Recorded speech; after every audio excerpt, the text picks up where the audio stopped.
So today we were planning on covering chapters 14 and 15. I have a feeling we're only going to get through 14. So if we don't get to 15, it will not be on your midterm. Okay. We're only going to have on the midterm what we can get through today. And that might change the length of your midterm, things like that. So at the end, I'll let you know for sure whether or not chapter 15 will be on the midterm. Okay. Does anyone have questions before we start? Was everybody able to watch the recorded lecture from Tuesday? I plan on watching it in the next couple days. Perfect. I am so sorry, y'all. It took me literally like 7 hours to upload the video because the Wi-Fi at the hotel is so slow. So I'm really sorry, but it is up. It's available now. That was rather interesting. That's an experience. And I'm coming to you from the hotel again today. So if my internet glitches or anything, rest assured this is being recorded and will be available for you to watch again. For the midterm on Tuesday, don't forget your midterms on Tuesday. It's going to cover all the chapters we've done so far.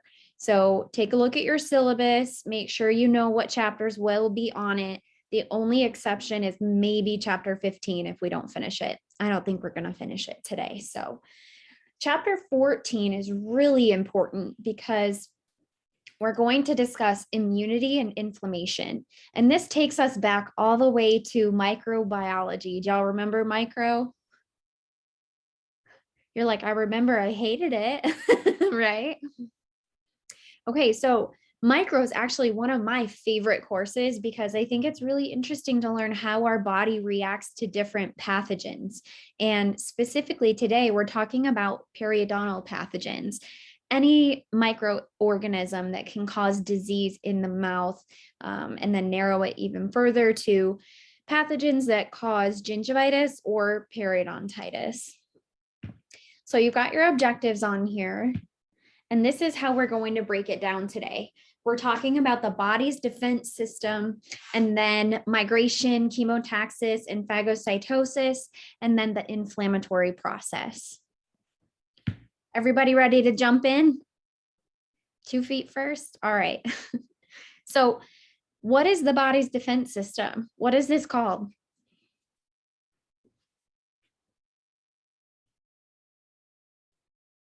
The immune system.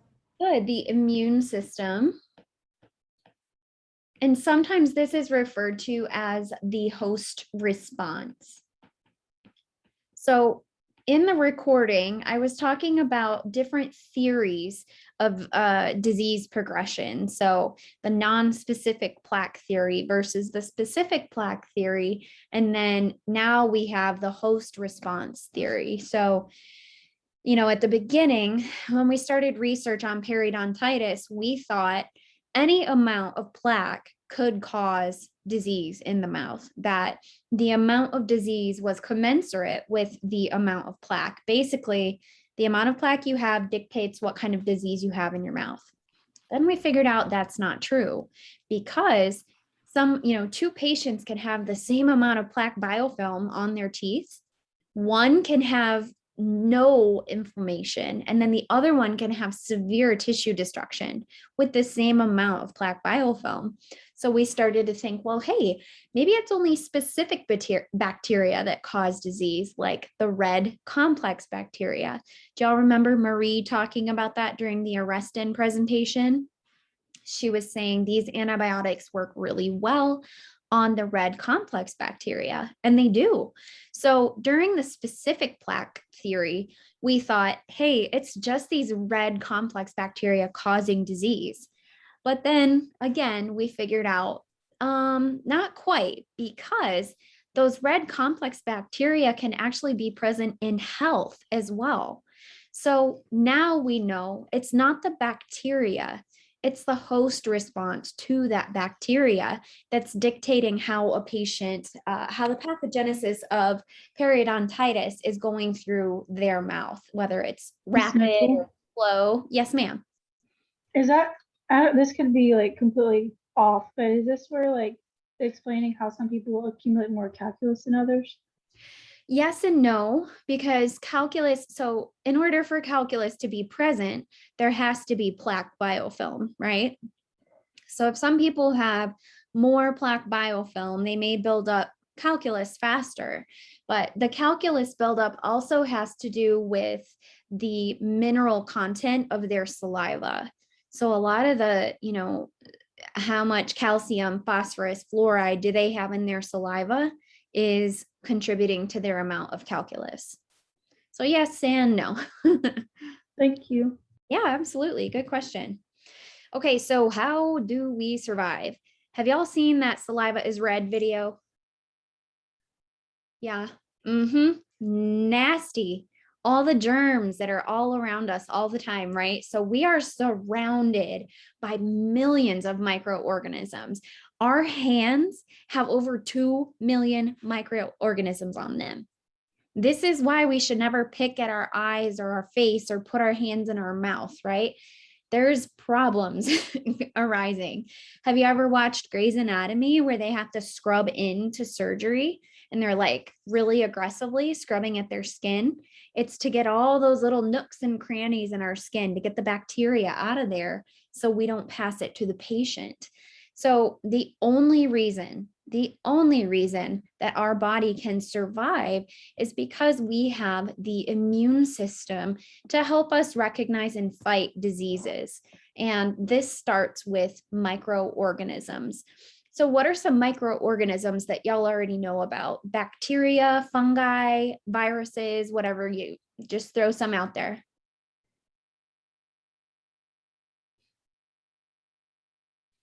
Strep. Strep, okay. Mono. Yeah, mononucleosis. That's a herpes virus. Guys, we're in the middle of a pandemic. Everybody knows at least one virus. COVID. Okay. How about some other bacteria you know about that cause diseases? Let's think about airborne transmission of disease.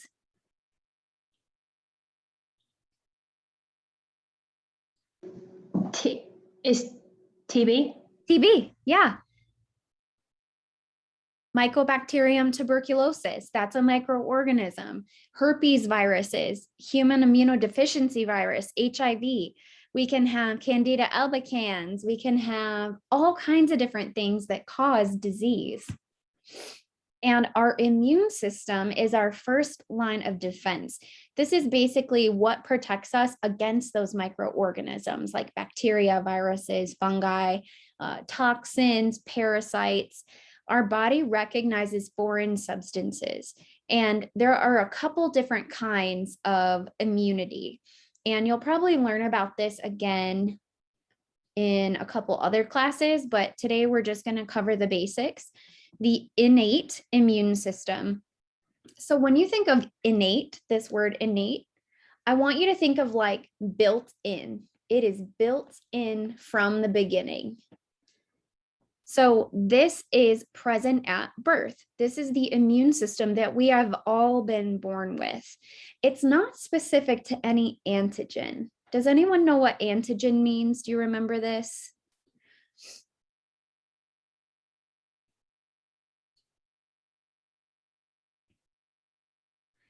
Antigens are basically the bad guys. The microorganism that is causing the problem. This is what the immune system is responding to. So our innate immune system is just kind of built to protect us generally, not from anything specific, just a general protection. It's present all the time, and it never improves with a repeated exposure to the infectious agent. So your innate immune system is always there no matter what. Versus adaptive. Now, tell me something y'all have had to adapt to in your life. Wearing a mask. Wearing a mask all the time. Absolutely. Dental hygiene school, right? You've had to adapt to this program. You've had to adapt to living with a roommate or with your parents or with a sibling. You've had to adapt to having a new pet. You've had to adapt with a cast if you've broken a bone, right? So adapt just means how can you change to make your situation better based on the details that are present. Our adaptive immune system develops throughout our lifetime because it's responding to specific antigens. So antigen, let's just use tuberculosis as an example here. The antigen would be Mycobacterium tuberculosis, and the body would have to try to mount a defense against that bacteria. Now, a lot of times there's a lag time between the infection and the immune response. This is why people can pass on diseases before they even know they have it. That's what we're seeing with this Delta variant for COVID right now. People are passing on the Delta variant without even knowing that they've been exposed or infected. HIV symptoms can lay dormant for a long time. Other sexually transmitted diseases, dormant for a long time. What kind of virus do you know about that lies dormant in the ganglion? A virus that can reactivate because of stress or sunburn.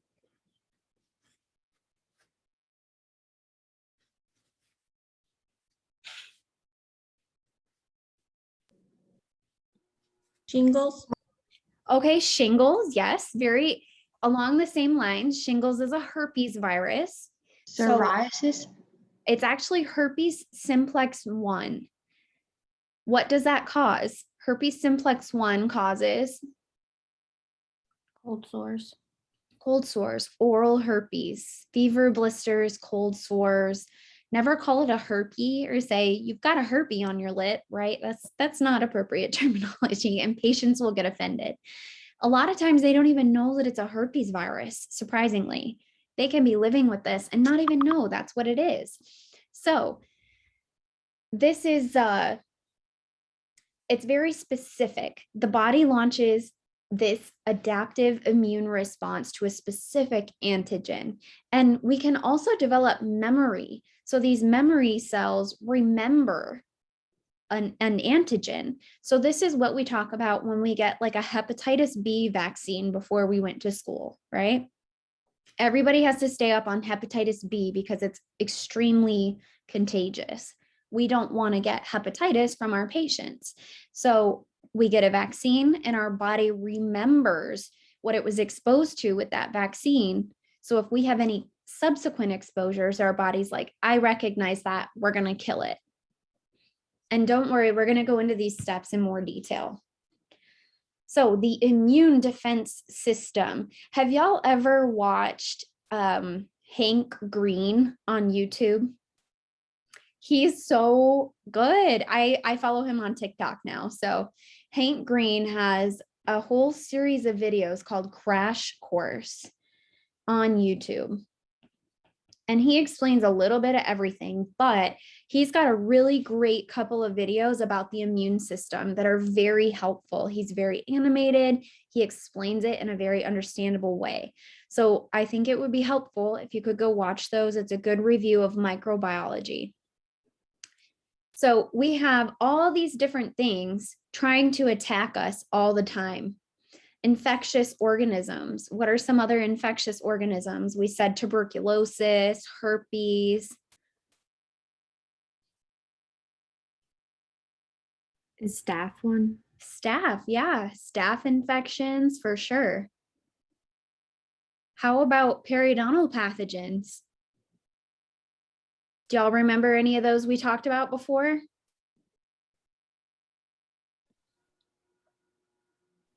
Mr. Perio? One started with it was like P something. P. gingivalis, good. P. gingivalis.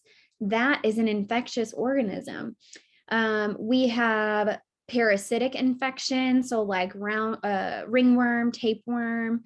we have toxins. So a lot of times toxins are released by cells, like bacterial cells. We can also have other environmental toxins like bleach. Cavicide is a toxin. Have y'all ever seen somebody wipe their skin with a Cavi wipe? No, don't do it. We had a patient with HIV in the first clinic I ever worked in out of school.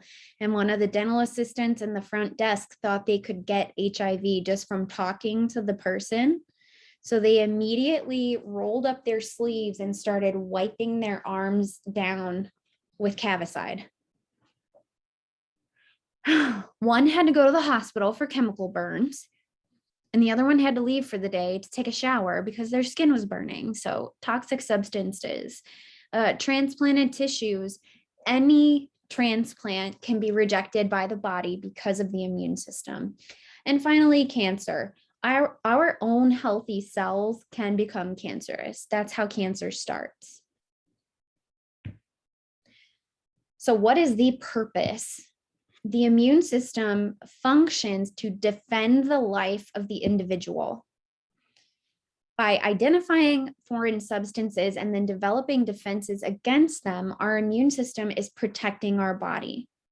So remember, we said there's over 2 million bacteria just on our hands.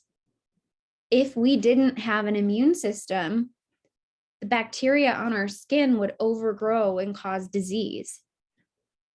Have y'all ever seen an episode of a show, or, this is a really graphic example, but if one human being bites another human being or ingests any skin, they usually get sick because of the amount of bacteria present on the skin and the amount of bacteria in the mouth being introduced to the skin.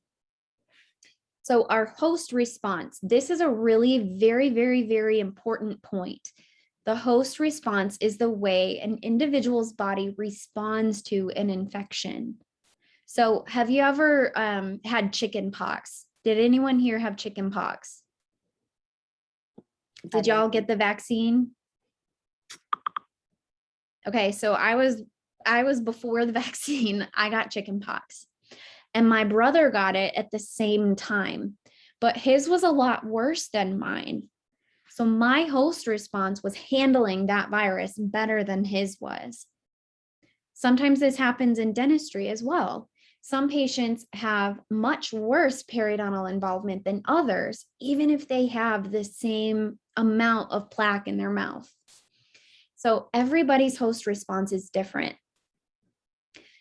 The host response sends cells to the site of infection and produces biochemical mediators to kind of like go to battle, basically. Our white blood cells are going to battle with the microorganisms that are causing disease. Do y'all remember a bit of this from pathology, the healing and infection, things like that? I hope at least a little bit. Okay, so consequences of loss of immune function. How do we lose immune function?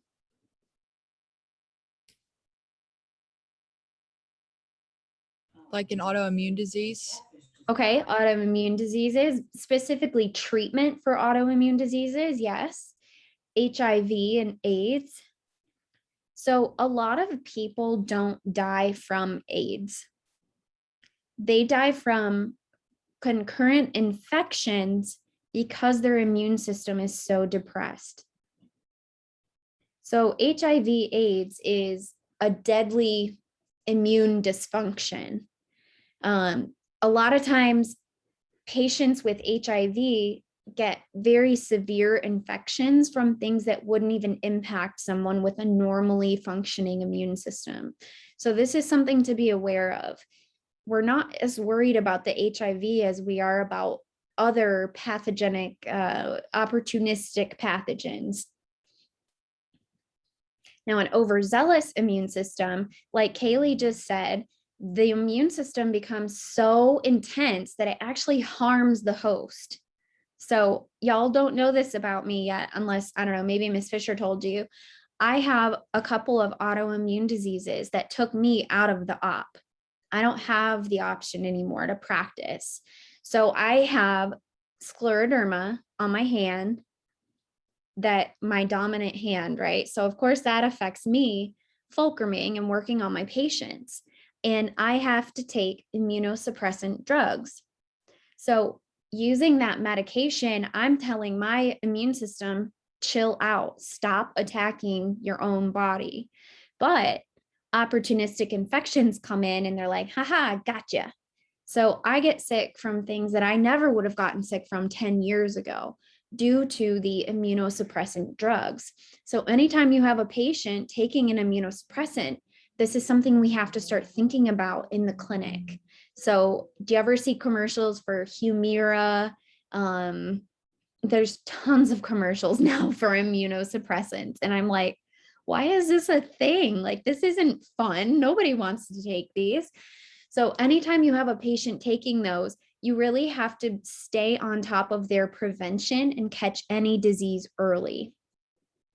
So sometimes in the body, if a patient gets a streptococcal infection, usually it's strep throat, the immune system starts to attack those streptococcal cells. But there are lots of similarities between the streptococcal bacteria and the molecules in our heart. So have you heard of rheumatic heart disease? This is when a patient's immune system affected the cells in their heart because it looked similar to the streptococci.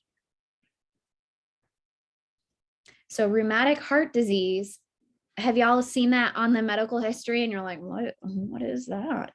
This is what it is. It's your body overreacting because it was trying to fight off streptococci from strep throat. Is everybody doing okay so far? We have any questions? Okay. All right, so now we're going to break up and talk about the components of the immune system. And we have some defenders. We also have a complement system. We're going to break these down one by one. So here's a good picture of what we're looking at. We have antibodies, we have chemical mediators, we have lymphocytes, phagocytes, helper cells, all kinds of things going on in the host response. And this is what it actually looks like. Do you see that it's like a big blob and it's following around this little bacteria, and eventually it catches it and just kind of like eats it? This is a leukocyte. What does leuko mean? White. White. And cyte? So, Yeah, these are just white blood cells, leukocytes. So whenever y'all see a word that you don't recognize off the top of your head, try breaking it down. If you know what leukoplakia means, then you can determine what does leukocyte mean. So these move through the tissues and capture microorganisms. They literally chase down bacteria and eat them. There are a couple different types, but their main purpose is phagocytosis. They literally go engulf and then digest microorganisms. That's exactly what you're seeing in this. Do you call it a GIF or a GIF? I don't know, it doesn't matter. That's what's going on here. When I think GIF, I think of peanut butter, so I say GIF, but oh well. So let's look at just the polymorphonuclear leukocytes first, PMNs. This is so important to understand. PMNs are also called neutrophils, and the National Board really likes to use alternate names for the same thing. So PMN and neutrophil, same thing. These are our rapid responders, our first line of defense. So, you know, when there's a medical emergency and someone calls 911, they send a fire truck and an ambulance, right?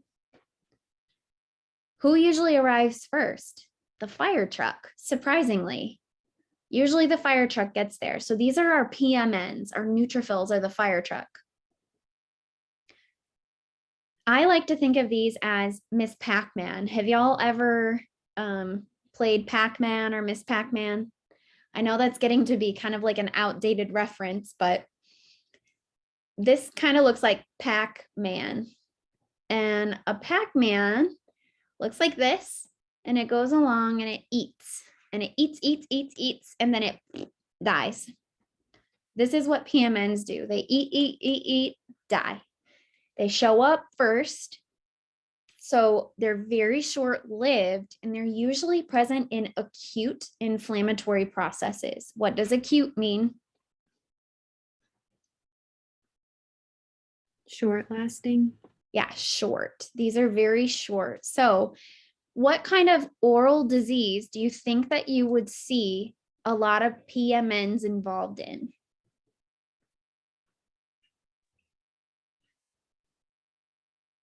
Localized gingivitis. Okay, gingivitis, exactly. So gingivitis is an acute process. Usually it's resolved and then we go back to health. That's absolutely right. Shorter processes like gingivitis involve a lot of PMNs. So most important things about PMNs, what are they? They arrive First. good. What do they do? Eat. They eat until they die, right? I know y'all are never going to forget this now. I see you laughing, but you won't forget. Okay.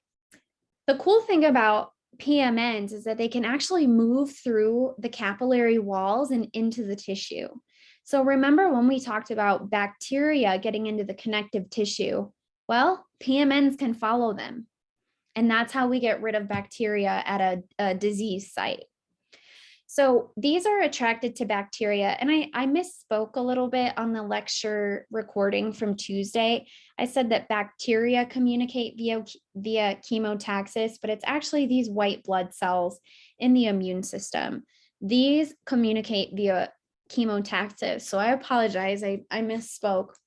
Chemotaxis has to do with the host response. So what happens is that these PMNs have tons of granules in them. And when you think of granule, I want you to think of like a piece of sugar, right? Or like a piece of sand, little granules. And they are filled with bactericidal and digestive enzymes. And those are called lysosomes. So what does the word lyse mean?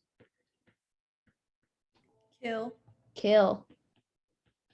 So these are actually going to kill bacteria. They kill, they digest during and after phagocytosis.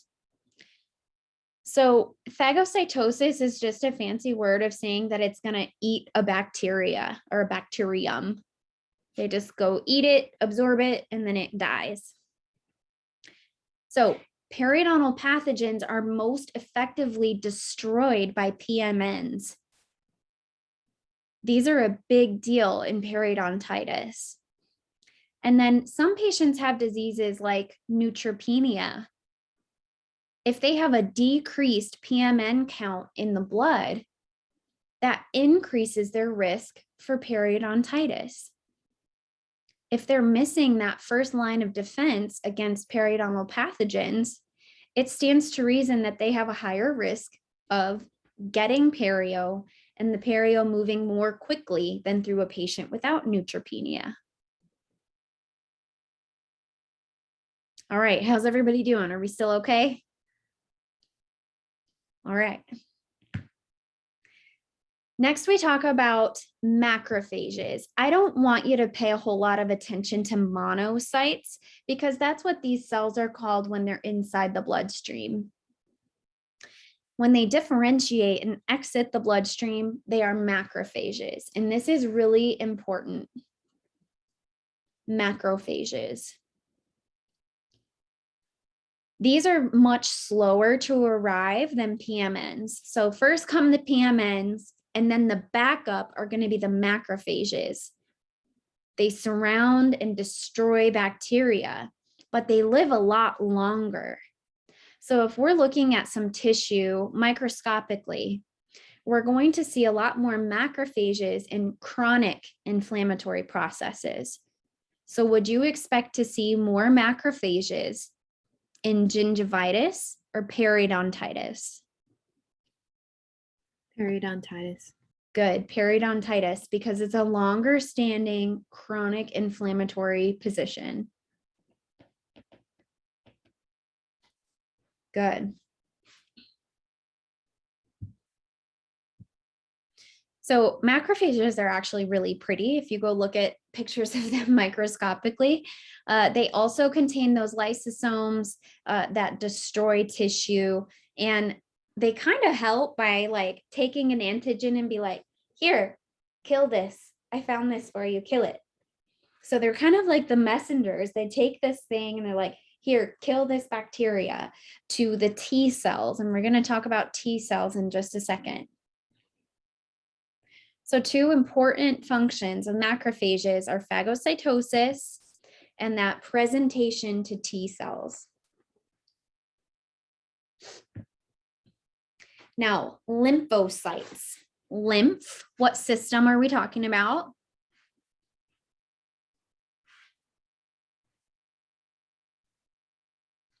Lymphatic. Yeah, lymphatic system. So these are lymphatic cells. These are very, very small leukocytes that help to defend the body. And we have two main types, B cells and T cells. Miss Mitchell. Yes. For the macrophages, they present, and what else did you say? Phagocytized bacteria. Thank you. Uh-huh. Okay, so B cells, you've probably learned this before, but I've seen this on board, so I want to go over it real quick. These come from the bone marrow, and this is one of those really nice times in dental hygiene where it makes sense. B cells, bone marrow. Now, T cells, does anyone remember where these T cells come from? If we think about the lymphatic system, there are a couple different glands. Thyroid. Close. It's the thymus. So T cells come from the thymus. B cells, bone marrow, T cells, thymus. So let's look at B cells first. Once these B cells are activated, they make millions of antibodies and pour them into the bloodstream. Those antibodies then go find the microorganisms that are causing disease. And we can actually have memory B cells that remember an antigen. So the next time we're exposed to it, our body's like, oh, I already know what that is. Let's launch a response right away.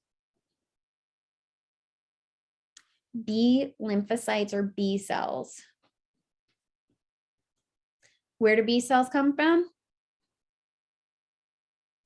Bone marrow. Bone marrow, good. Okay, antibodies. I love talking about antibodies. Have y'all listened to the RDH Bites podcast? This is my episode. It's about antibodies or immunoglobulins and some little memory tricks that help you tell the difference between the different types of immunoglobulins. So antibodies are Y-shaped. And one end binds to the outside of a B cell. The other end binds to a microorganism and it's like, here, kill this one. This one's marked for death, right? So these antibodies just basically go out and say, okay, you're gonna die, you're gonna die, you're gonna die, you're good, you're gonna die. And they go through the bloodstream and continue this process. So immunoglobulins, this is synonymous. It's the same as antibodies. Now the functions here, we either neutralize the bacteria or neutralize the toxins provided by bacteria. This helps us to prevent the destruction of host cells. The other thing they do is mark bacteria for death. They coat bacteria, make it more susceptible for phagocytosis. And last but not least, they activate the complement system. So usually the first thing that happens when I show this slide is, do I got to know all of these? Yes, you have to know all of these. I'm sorry. I don't make the rules, but I have to follow them. So let's break these down. They're really not bad once we talk about them in detail. So the first one is immunoglobulin M. This is the first responder in the initial exposure to an antigen. So the first time someone is exposed to strep throat, IgM is going to come along. And this is the largest of the immunoglobulins. So I want you to think M for major. Those are very large. Next, we have immunoglobulin G, IgG. Have y'all ever had, have you known someone who's had IVIG treatments? It's a common treatment in autoimmune conditions, especially MS, multiple sclerosis, where we're actually giving a patient immunoglobulin G to basically replace their immune system. So their immune system stops attacking their body, but they can still fight infections a little bit. So IgG is the backup. Any subsequent exposure. So the first exposure is IgM. The second exposure, third exposure, so on and so forth is IgG. This is the most numerous of the immunoglobulins, which makes sense. We produce these in response to an antigen. So think of G like gingivalis, like P. gingivalis, right? This is very active in periodontal infections. So this one is really important to you and I. Next, we have IgE. This is my favorite one because I think it's the easiest to remember. Think of E like EpiPen. What do we use an EpiPen for? Anaphylactic shock. Yeah, anaphylaxis, which is a hypersensitivity reaction. So IgE, think of an EpiPen. Now, IgD, we don't see this as much. These are very involved in the respiratory system. But if you take two Ds and mirror image them, they kind of look like lungs. So we've got lungs for D, the respiratory system. And last but not least, we have IgA. These are present in the saliva and they actually work to protect our mucous membranes. So remember, saliva has a protective function and this is how it works. Now think of achoo. What happens when you sneeze? Spit flies out of your mouth. Immunoglobulin A, achoo. Lots of spit.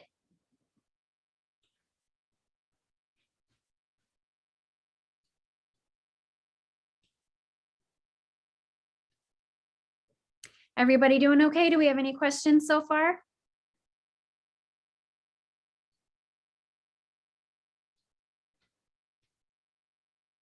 All right, let's keep going. Okay, back to those T cells. So we talked about B cells. Now let's talk about T cells. These help to intensify the response of other cells like macrophages. If we intensify the response to macrophages, what does that mean? If we make macrophages stronger,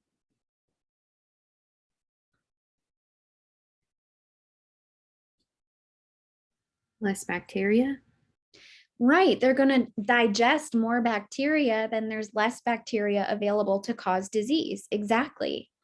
Thank you very much, Savannah. Okay, so they also help with B cells. So remember, B cells are the ones saying, here, kill this one. They're marking bacteria for death.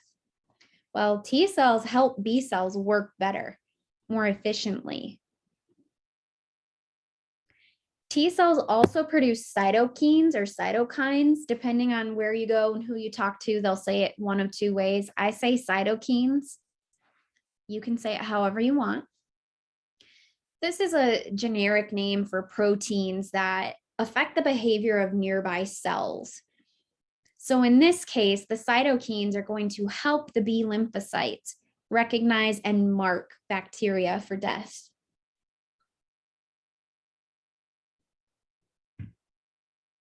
Now, the complement system.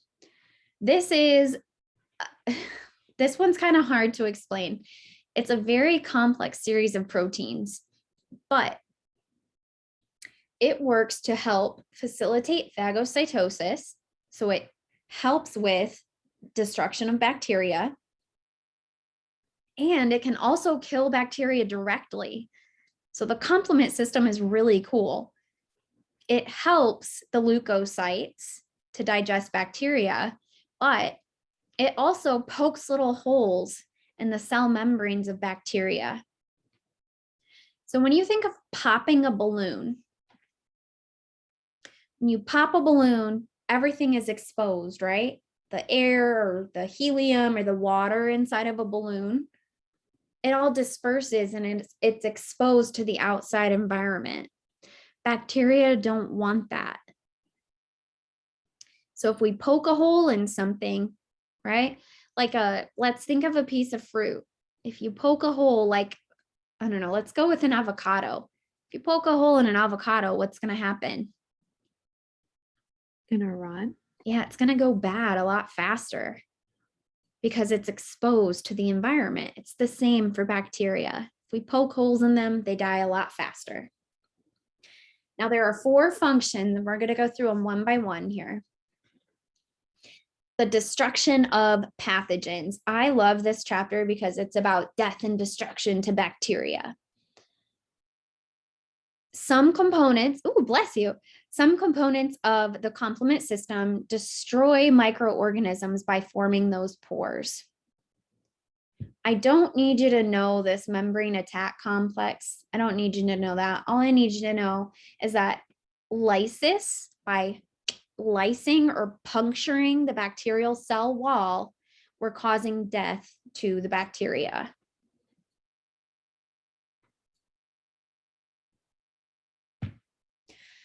Opsonization, you have to know this one. So if you optimize something, what are you doing?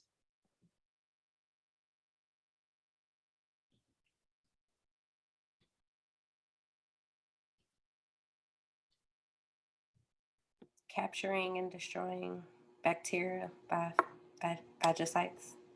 Okay, I just read that. that's okay. You're right. That's what it's here for. So what if we say, does anyone here exercise? I don't, but if you want to optimize your workout routine, what are some things you might do? Or let's say if you want to optimize your study session, what are some things that you do to optimize it, to make it the best it can be? Make a plan. Make a plan, come prepared. Yes. So opsonization, I want you to think of this as creating the optimum environment for destruction of bacteria. So what it's going to do is, again, go around and coat the surface of bacteria. Once it's coated, the leukocytes are like, hey, I can eat that. And they're going to go destroy that bacteria. This is the most important function of the complement system, opsonization. They're making the bacteria as destroyable as possible.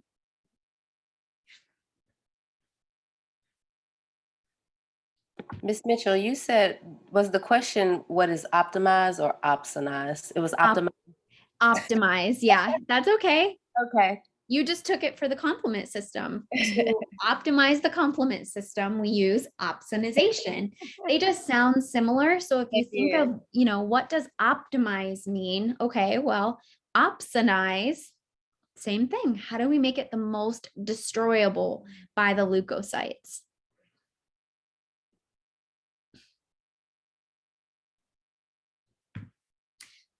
All right, recruitment. This is where they just call in the phagocytes and they're like, come eat this. All you can eat buffet over here. Come eat all these bacteria.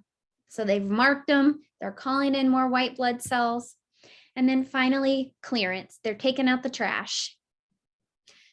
By removing immune complexes from circulation, we're stopping the host response.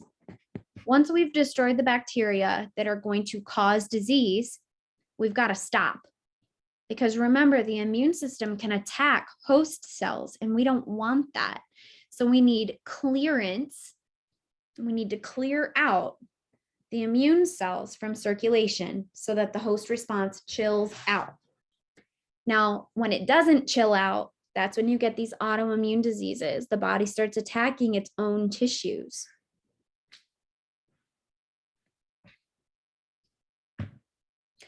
So here's just a really short, sweet picture of what happens with the complement system. We target the cell, we opsonize it, we activate the immune response, and then we clear out when it's gone.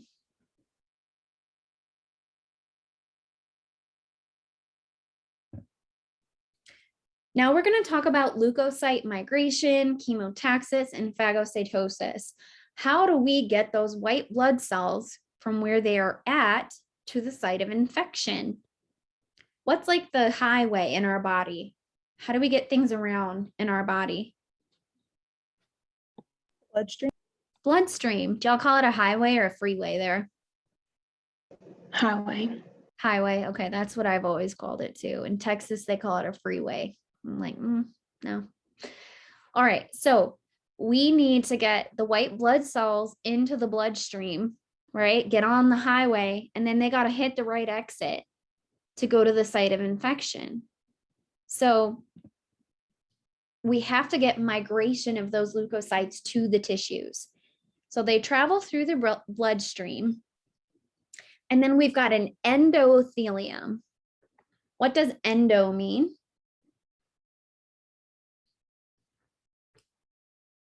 Endo is within, good.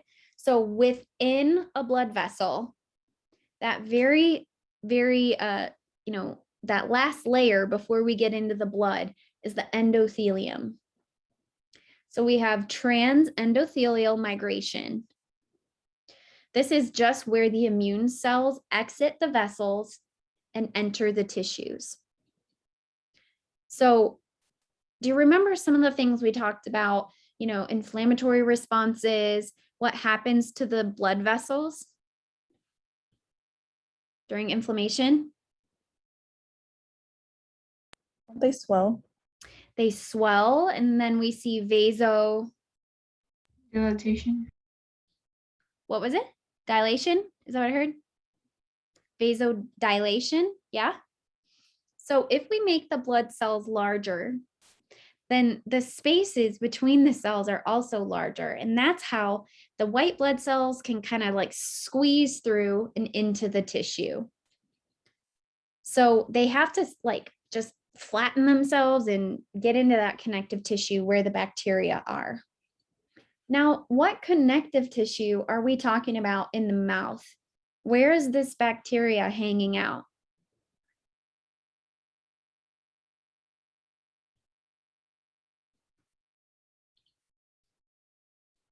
Which tissues are destroyed during periodontitis? Connective tissue? Connective tissue. Okay, so what kinds? What does connective tissue make up in the periodontium? PBL. Fibers. PDL, is that what I heard? Gingival fibers. So if we have injury to these, the white blood cells have to get to that connective tissue from the bloodstream. Now, I don't want you to confuse endothelial cells with epithelial cells. Endothelium is inside of a blood vessel, and the blood vessel is inside of the connective tissue.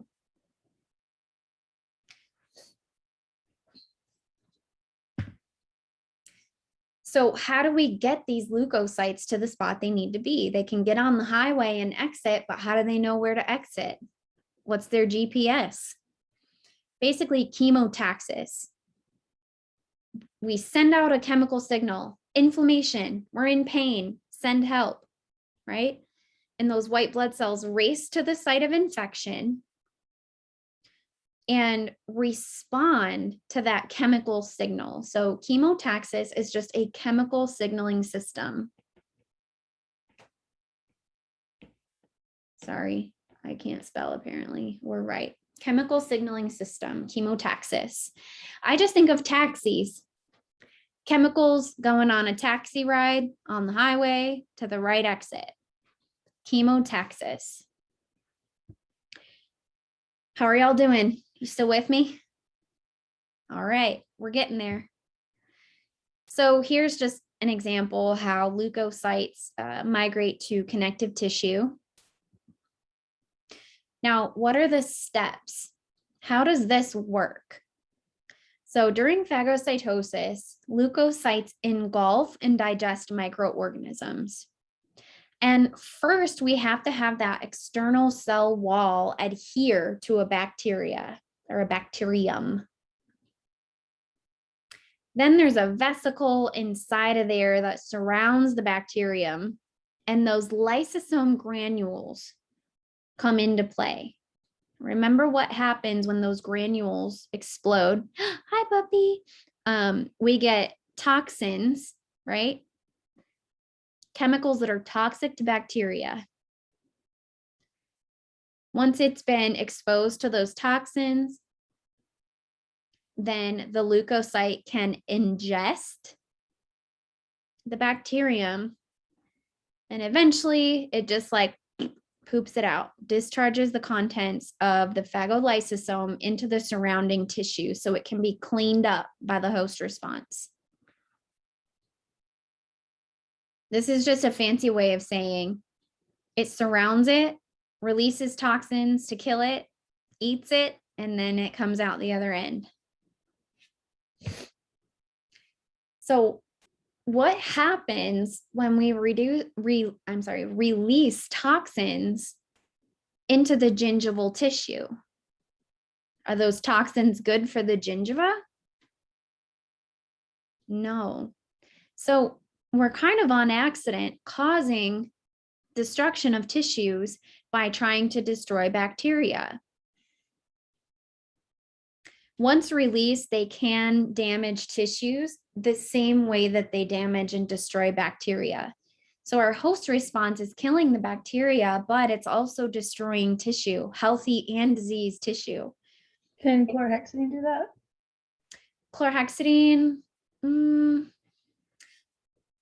not as much. Chlorhexidine is more of an antimicrobial that's focused at bacteria. Whereas white blood cells, those are non-specific. So they just kind of kill anything around it when they release toxins. So what do you mean whenever you talk about like putting like a toxin on gingiva? What's that? You mean then whenever you're talking about like toxins with gingiva? Yeah, the toxins are released by the white blood cells. So in the connective tissue, once those white blood cells travel to the site of injury, once they get into the connective tissue, they release toxins to help engulf and digest the bacteria, but the toxins are also in contact with gingival tissues and other connective tissues. Oh, okay.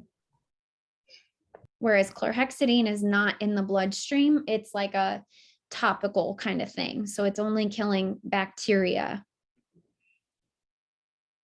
What could a local anesthetic do that since you're injecting it into it?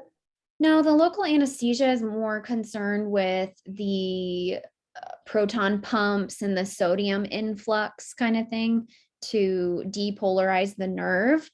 Whereas this is focused on bacteria and connective tissue cells. But we can see necrosis from local anesthesia. That's usually with articaine or septicaine that we see more issues. Okay, so we've talked about all these different parts. What actually happens? Why do we need to know about all of this? This is confusing, right? There's a purpose. There's always a method to the madness, I promise you. During inflammation, inflammation is our body's reaction to injury or invasion by disease-producing organisms. What are some signs of inflammation in the oral cavity that we've talked about? Redness. Redness or erythema, good. What else? Swelling. Good. Edema or swelling. Would heat be one? Yeah, heat. It's going to feel kind of warm. Anything else? What's the texture of the gingiva going to be in inflammation? Smooth and shiny. Smooth and shiny. How about texture in a chronic inflammation process? Spongy. Good. Spongy is a good word. We could see fibrotic, right, during chronic inflammation. So depending on the disease process, whether it's acute or chronic, we see different presentations in the gingiva. So the body's response to inflammation. Basically, we're focusing a host defense at the site of an infection. We want to eliminate the bacteria or virus or fungi or toxin, whatever is causing this issue, and then heal the damaged tissues. So this happens by dilation of the blood vessels. If we have dilation, we have the blood can flow quickly to the area it needs to be to. We have enhanced permeability of blood capillaries. What does permeability mean? It can go through. Yeah, they can go through the capillaries. They can exit the capillaries into the connective tissue. We see increased blood flow and increased leukocyte movement into the tissues. So out of the capillaries and into the tissues. Now, the inflammatory response is triggered by pathogens or injury. Have y'all ever gone to get your nails done and they cut your finger? Yeah, or gotten a paper cut? Kelly's like, nope, I'm not doing that. All right, yeah. There's a salon, I don't know which one, in Nashville. My sister went to get her nails and toes done and got fungus on all 20 digits from the nail salon. So be careful, do your research, make sure they have an autoclave, all right? Okay, so mast cells are also very pretty. These release chemicals that help to dilate the capillaries and increase vascular permeability. And in pharmacology, have y'all already had pharm? Yeah. Did you learn about mast cells and how they work in pharmacology? Has to do with the concentration of water. So if we're dilating capillaries and increasing vascular permeability, cells are able to exit the capillaries and enter the connective tissue a lot easier. So within minutes, there's increased blood flow to the area of injury. So think about your paper cut, starts throbbing, right? Because the blood flow is increased. The tissue gets hot, it gets red, and then we have the defenders coming. Our leukocytes are coming to the site. Within hours, the leukocytes are passing through the capillary walls. And then we start to see them phagocytize invading pathogens. So they're releasing these inflammatory mediators that are contributing to inflammation.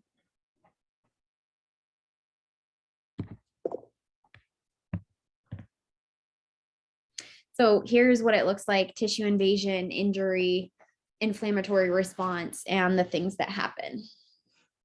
For my visual learners, this is a really good chart. It helps you to understand the steps. So here are our 5 classic signs of acute inflammation. I have seen these asked about on the board, so we need to know these. They're sometimes called the 5 cardinal signs of inflammation, but this is specifically acute. So heat due to increased blood flow at the site. Redness, again, due to the increased blood flow. Swelling, this is where plasma and leukocytes are becoming available at the site. And then pain. If you think about swelling, like if your ankle was to swell because you twisted it, you've got the same amount of nerves there, but all of a sudden that tissue's packed with liquid. So those nerves are kind of, impinged and becoming, more painful. And then loss of function. If you've got a swollen ankle, you can't really walk on it and you can't walk normally. So these are the 5 classic signs of acute inflammation. Now we get to the fun stuff. The inflammatory biochemical mediators. These are just compounds that are secreted to activate the immune system. And they look confusing, but just take them for what they are. They're chemicals used to say, hey, I need an immune response here. It's who's calling the ambulance. So first we have cytokines. And remember, leukocytes produce these cytokines. And they attract additional cells to the site of inflammation or injury. They're calling in the backup.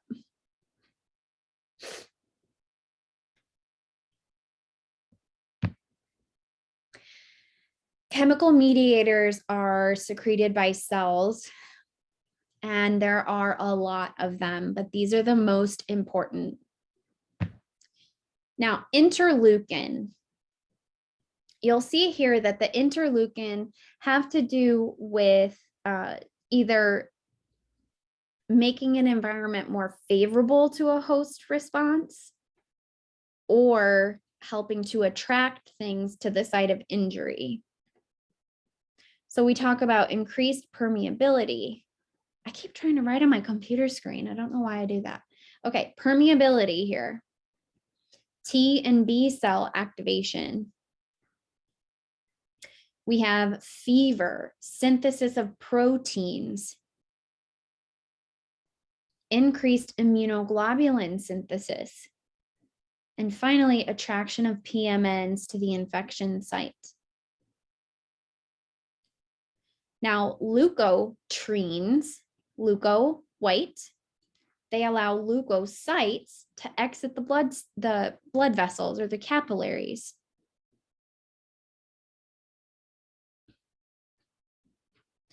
Prostaglandins. If you've got a highlighter or you want to make stars with your pen, you need to know prostaglandins.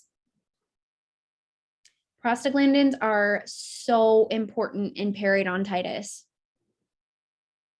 We also have blockage of prostaglandins in pain medications. Do you remember talking about COX inhibitors in pharmacology? Kind of, sort of, like NSAIDs and aspirin, those are COX inhibitors. Well, the COX pathways are what produce prostaglandins. So you can see we've taken this full circle. We know how to reduce pain by blocking the synthesis of prostaglandin. And now we know that prostaglandin cause vasodilation, fever, and pain. So it makes sense that NSAIDs and aspirin would reduce fever and pain, right? We block the production of prostaglandin, the fever and pain will go away as well. And last but not least, TNF alpha. These do very similar things to interleukin 6. But we also start to see systemic effects of inflammation here.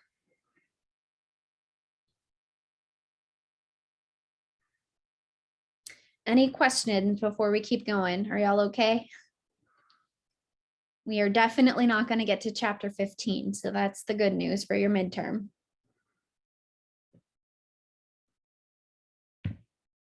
So 2 stages of inflammation, acute and chronic. We already said acute is short and chronic is long. So which kind of leukocytes are most predominant in acute inflammation?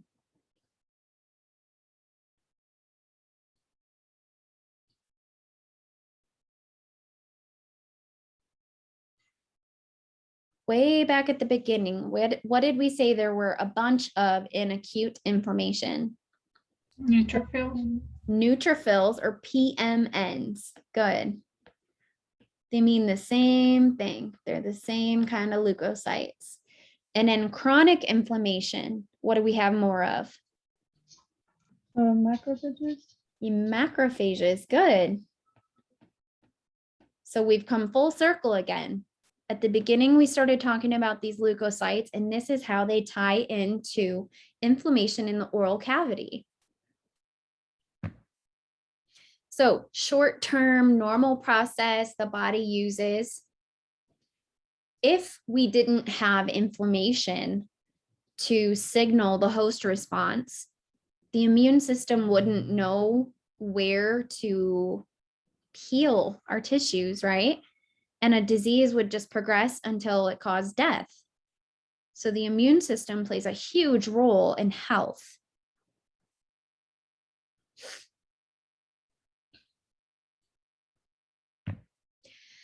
The blood vessels near the infected site become more permeable. PMNs arrive first. What do?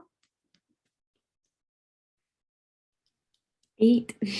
Eat, and then they die. Yep. That was good. I like that, Callie.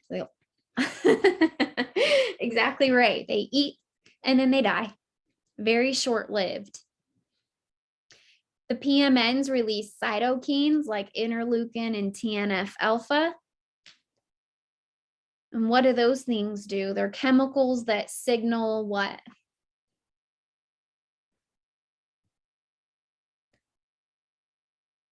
TNF and interleukin are like, hey, come on over, white blood cells. Come on, host response. This is where we're at now. And then C-reactive protein. Did y'all learn about C-reactive protein in pharmacology a little bit? Like for heart disease or hypertension?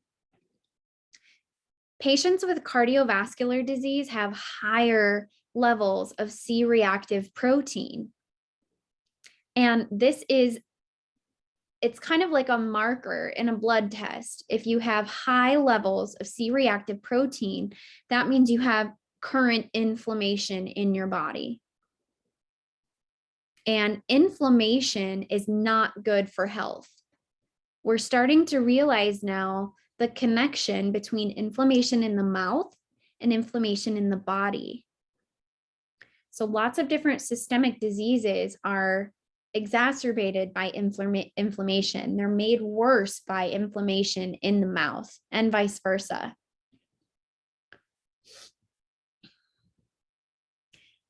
The purpose here is that we have to get back to homeostasis. What is homeostasis?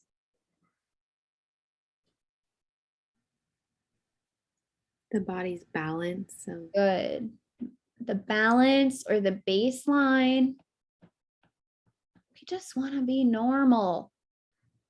That's what the acute inflammatory response is trying to get back to, balance and baseline.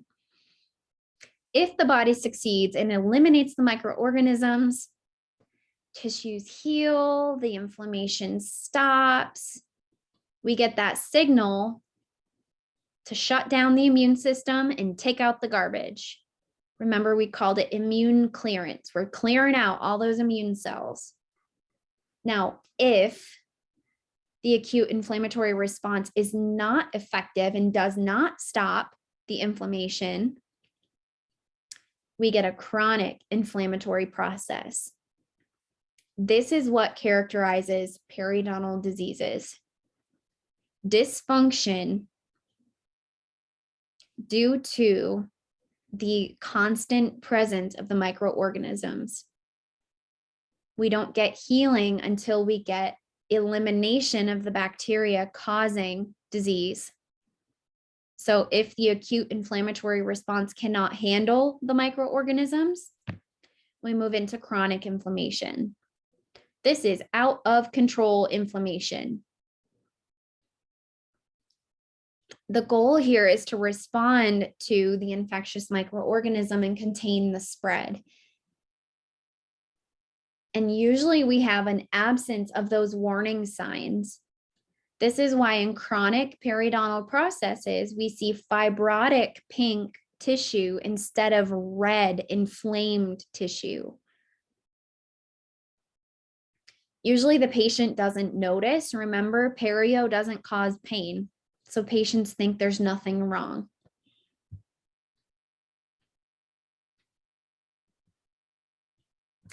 This occurs when, the body is unable to remove organisms with the acute inflammatory response. And this can become so intense, like in periodontitis, that we have permanent damage to the body tissues.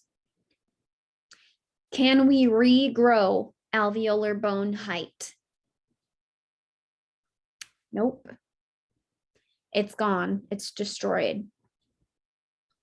Can we regrow tissue recession? It's gone. It's permanent damage in periodontitis.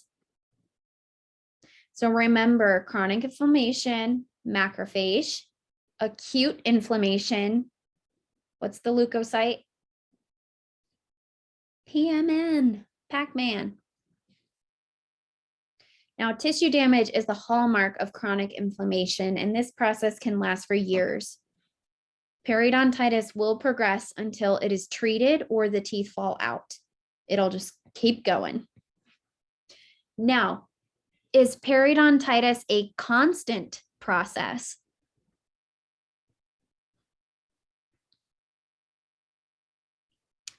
Is it always the same pathogenesis? Remember, it's episodic. So if perio is in remission, that means that the host response did what? It controlled the inflammation. It stopped the inflammation for the time being.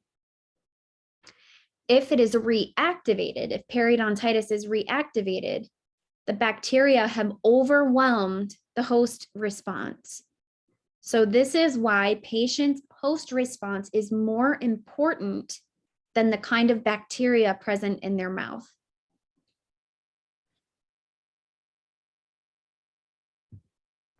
So chronic inflammation. Rheumatoid arthritis. I have rheumatoid arthritis. This causes chronic, constant inflammation. Not great for the health, right? Diabetes, patients have chronic inflammation. Is it making sense now why we see more periodontitis in patients with diabetes? Asthma, patients have inflammation, especially in the bronchioles. Gingivitis, periodontitis. So we really have to think of the body as a whole. Oral health is part of overall health. We can't have one without the other.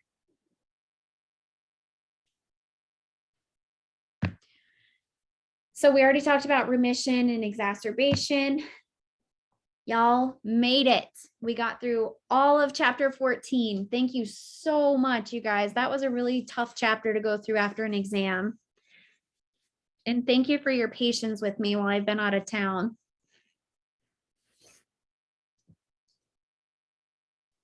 Does anyone have questions before we go for today?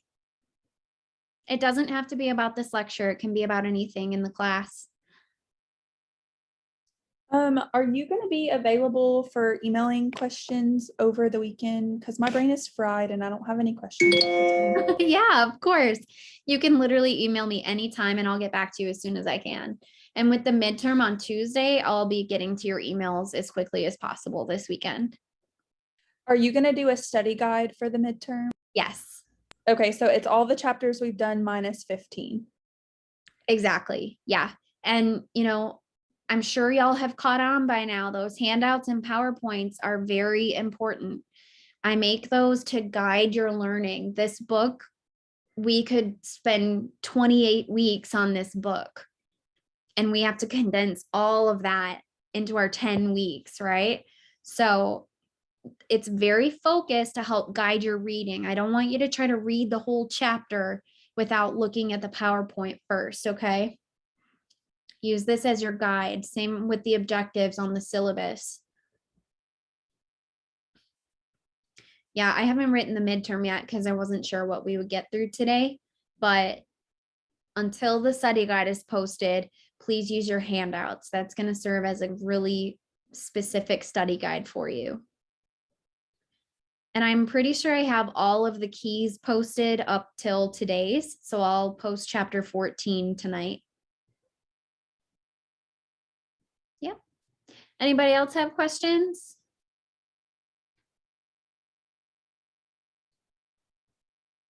Nothing? All right. If you don't have any questions, you are free to go for today. I will try to get your exams graded today or tomorrow. Thank you. Thank you. You guys have a good day. I'll see you Tuesday. Enjoy your weekend. Bye.